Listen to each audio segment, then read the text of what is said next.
term baby. And I mean, it's just the total opposite. Like, you were ready to go and live the rest of your life with a disabled child, you know? Yeah. And well, that's definitely one thing that you experience over and over and over again. People who are judging you for still grieving, or people who really don't understand what happened. They're like, well, but, it's, it was not really a baby. It was definitely was, like, Right. from the moment I saw the pregnancy test, I For you, it was a baby. so Yeah, much you were a love. mom. Yeah. And it might be hard for some people to understand. And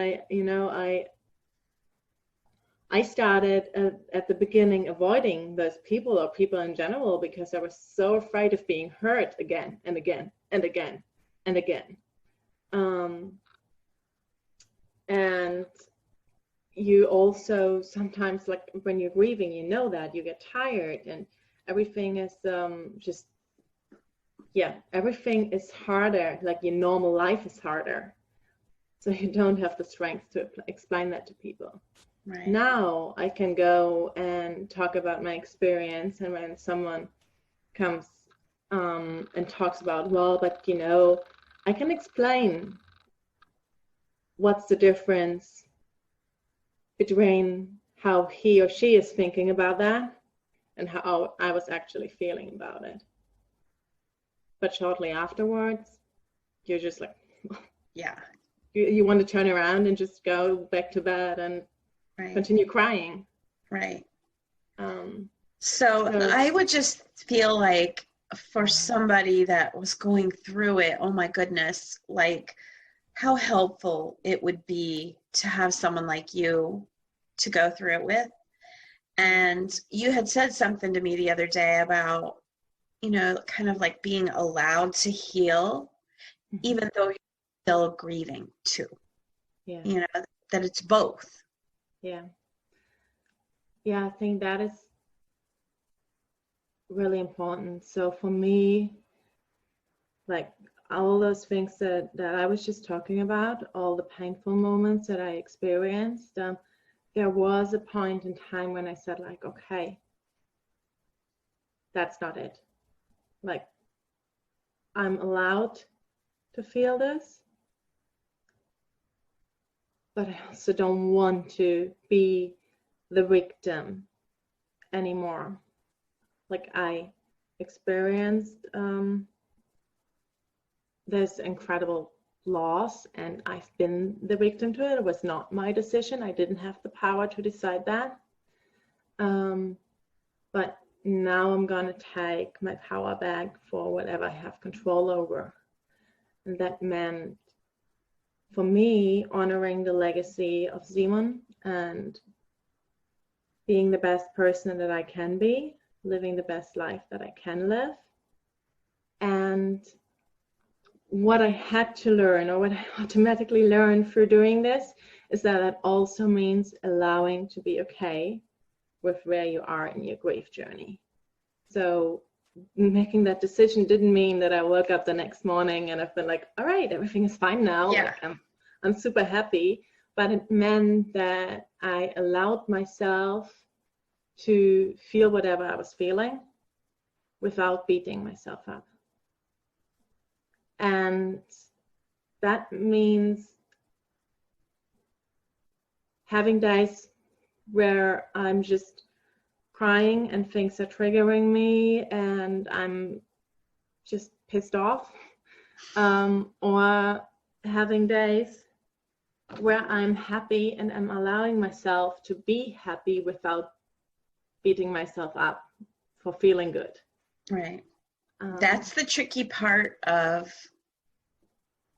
that part of grief, where you start to make that transition. Mm-hmm.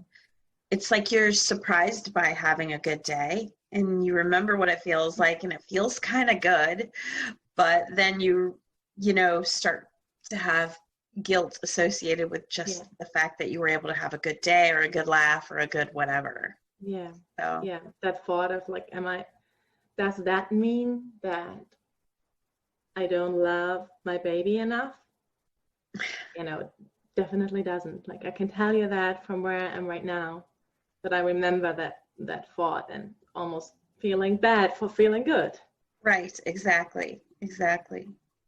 So, well, for me, that was the turning point, and then I started being more proactive about my healing, and I started like going into different techniques like counselors, grief group.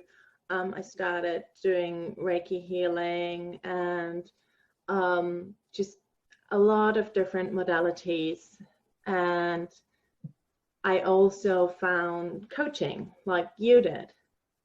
And for me, like that, all of that, like over time, just brought so much healing and so much peace into my life, where I'm like now at the point where I'm like, I am so at peace with what happened.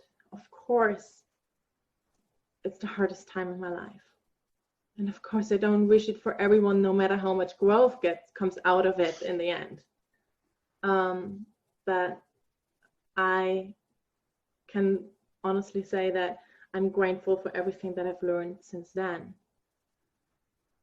The only thing that I've been missing, and that's why I'm doing what I'm doing, is having those practitioners or professionals like therapists, coaches, Reiki healers, who really understand me, who really experience something like the loss of a baby. Because sometimes, and that comes with the allowing of feeling grief while healing.